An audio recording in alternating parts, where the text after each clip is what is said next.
के बाद हम वहाँ से निकले और वहाँ हम लोगों ने खूब मस्ती की। वेलकम टू द पहाड़ी फैमिली व्लॉग्स। आई होप आप सब बहुत अच्छे होंगे। आज हम आए हुए हैं नीम करोली बाबा के मंदिर में। इस जगह का नाम है धारकोट और ये लगभग देहरादून से 10 से 12 किलोमीटर दूर है। रायपुर से हम लोग निकल चुके हैं नीम करोली बाबा के दर्शनों के लिए। आइए आप लोग हमारे साथ बने रहें इस व्लॉग में एंड तक, जिससे आप लोग भी दर्शन कर पाएँ बाबा जी के। मंदिर में कैसे जाएं, किस तरीके से जाएं और क्या क्या वहां जाने के लिए हमें लगेगा, उससे पहले मैं आपको बता देती हूं कि हमने यहां जाने के बारे में क्यों सोचा।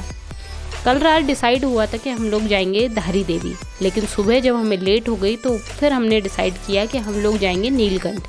लेकिन जब मैंने घर में इस बारे में बात किया तो मम्मी ने मुझे बताया कि हमें शाम को कहीं और भी जाना है, तो फिर इससे ये तो डिसाइड हो गया कि हम लोग नीलकंठ भी नहीं जा पाएंगे।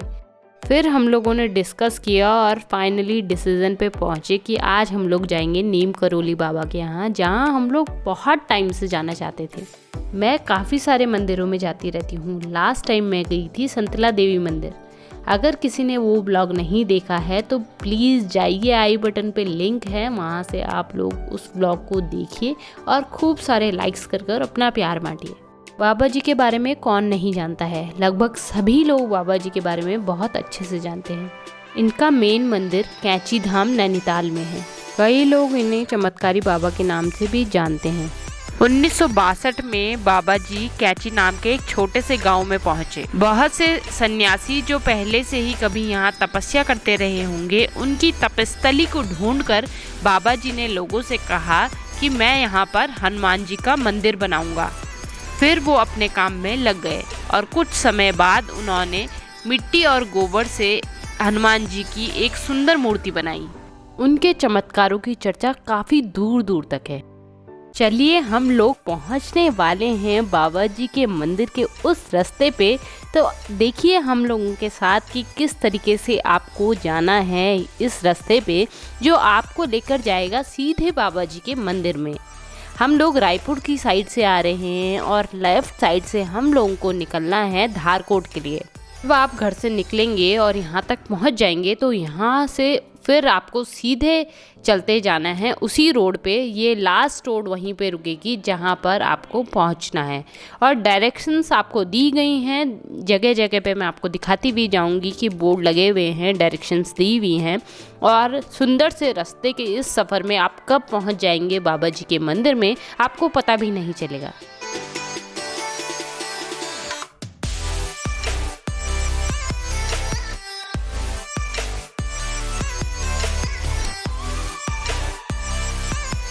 लगभग बचपन का सारा समय मेरा देहरादून में ही बीता है।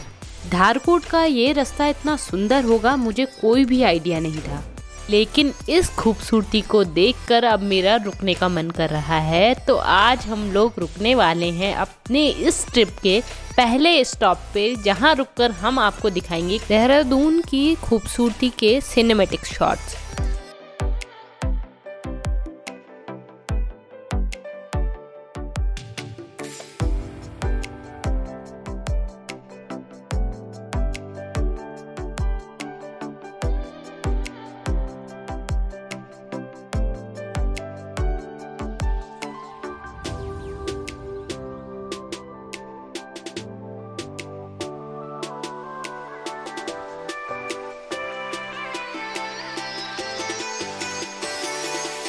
यहाँ से निकलने का बिल्कुल भी मन नहीं है, लेकिन क्या करें, आगे तो बढ़ना पड़ेगा और वहाँ से और भी ज़्यादा खूबसूरत चीज़ों को आपको दिखाएंगे। तो इसी के साथ चले हमारे दूसरे स्टॉप पे।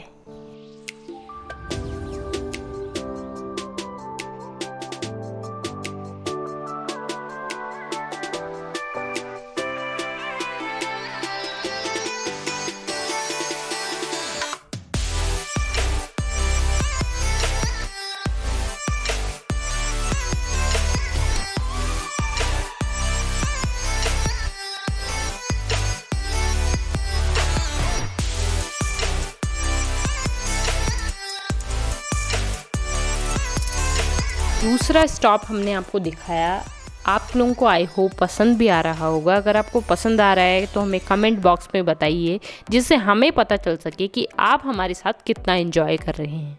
अब हमारा नेक्स्ट स्टॉप होगा मंदिर। यहाँ से मंदिर की दूरी है 3 किलोमीटर की। मंदिर तक पहुँचने से पहले मैं आपको बता दूं कि यहाँ हम लोगों को किस किस चीज़ की ज़रूरत पड़ सकती है। यहाँ पर पानी की बोतल लेके जाएं। दूसरा, अगर आप मंदिर में प्रसाद चढ़ाना चाहते हैं तो आसपास कोई भी प्रसाद की दुकान नहीं है, इसीलिए अगर आप चढ़ाना चाहते हैं मंदिर में प्रसाद तो देहरादून से ही लेकर चलें। वहाँ पहुँचकर अगर आप कुछ खाना पीना चाहते हैं तो वो भी अपने घर से बना कर लेकर जाएँ, क्योंकि वहाँ कोई भी आपको सुविधा नहीं मिलेगी। फाइनली सफ़र को एंजॉय करते करते हम लोग पहुंच चुके हैं धारकोट, जिसका सबूत है ये माइलस्टोन। मंजिल का पता नहीं चलता है जब इतने खूबसूरत रास्तों के साथ आप तय कर लेते हो अपने उस सफ़र को जिस सफ़र के लिए आप इतना बेचैन। हम लोग पहुंच चुके हैं मंदिर में और मंदिर के दर्शन आपको कराएंगे। उससे पहले बाहर का थोड़ा सा नज़ारा आपको दिखाते हैं, जिसमें चल रहा है अभी गेट पे काम। बहुत ज़्यादा लोग यहाँ पर नहीं हैं। मंदिर के बाहर लिखा है श्री गंगा धाम मंदिर बाबा नीम करोली जी, धारकोट, देहरादून। अंदर चलते हैं और मंदिर के आपको बहुत ही जल्दी दर्शन कराते हैं और आपको बताते हैं कि ये मंदिर यहाँ पर किसने बनाया है।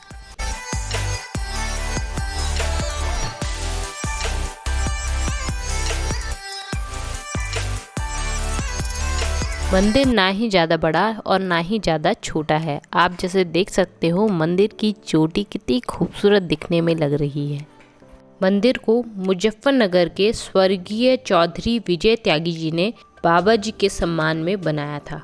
मंदिर के जस्ट पीछे की तरफ वॉशरूम की भी सुविधा है। मंदिर की देखभाल करने के लिए एक पंडित जी को रखा गया है, लेकिन पंडित जी अपने काम से बिजी होने की वजह से कहीं गए हुए थे।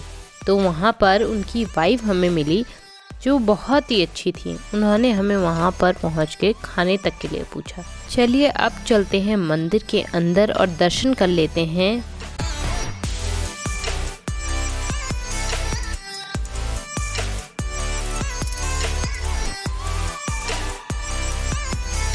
त्यागी जी बाबा जी के भक्त हैं। उन्होंने ये सोचकर इस मंदिर का निर्माण किया कि जो लोग कैंची धाम नहीं पहुंच पाते हैं उनकी सुविधा के लिए देहरादून के धारकोट में भी एक मंदिर का निर्माण किया जाए। और उन्होंने फिर यहाँ पर एक लैंड ली और उस पर मंदिर का निर्माण किया। 2 साल पहले इस मंदिर का निर्माण हुआ था, इसीलिए बहुत कम लोगों को इस मंदिर के बारे में पता है। और ये काफ़ी दूर होने की वजह से वहाँ पर कोई कन्वेंस नहीं है जाने के लिए। आप अपने ही कन्वेंस से उस मंदिर तक पहुँच सकते हैं।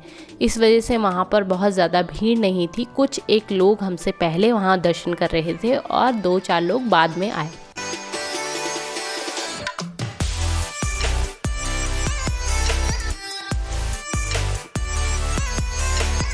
मंदिर में दर्शन करने के बाद हम लोग बाहर निकले और बाहर निकलते ही हमने इस ध्वजा को देखा जो मंदिर के चारों तरफ लगी हुई थी।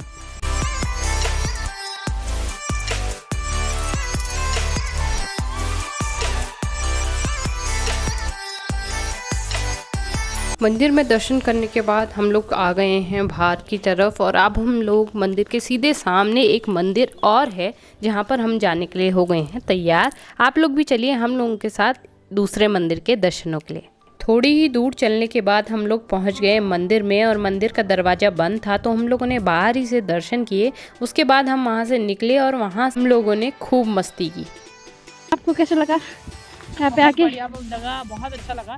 मैंने पहली बार ऐसा रियल स्टैचू देखा है जो मुझे देखकर पहली बार ऐसा लगा कि हाँ कुछ रियल है। तो आप लोग भी ज़रूर आए यहाँ पर और ज़्यादा से ज़्यादा लोगों को ये वीडियो शेयर कीजिए जिससे उन्हें पता चल सके कि नीम करोली बाबा अगर आपको अपने नज़दीक में चाहिए तो धारकोट में आप लोग कैसे आ सकते हैं। इसी के साथ मैं इस व्लॉग को यहीं पे एंड करूंगी। अगर आपको व्लॉग अच्छा लगा है तो प्लीज़ लाइक शेयर सब्सक्राइब करना ना भूलें। साथ ही में बेल आइकन दी हुई है उसे प्रेस करें जिससे सबसे पहले नोटिफिकेशन आपको मिल सके और आप मेरे सारे ही व्लॉग को एंजॉय कर सकें। आज के व्लॉग में बस इतना ही। कल फिर मिलते हैं एक नए व्लॉग के साथ। तब तक के लिए स्वस्थ रहें, मस्त रहें, प्यार बांटते रहें।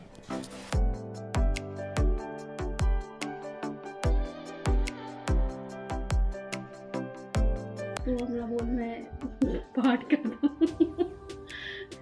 वेलकम टू द पहाड़ी फैमिली ब्लॉग्स। आई होप तो बोलना और मार दो, शुरू हो गया। तूने चलाया का होगा चला दे।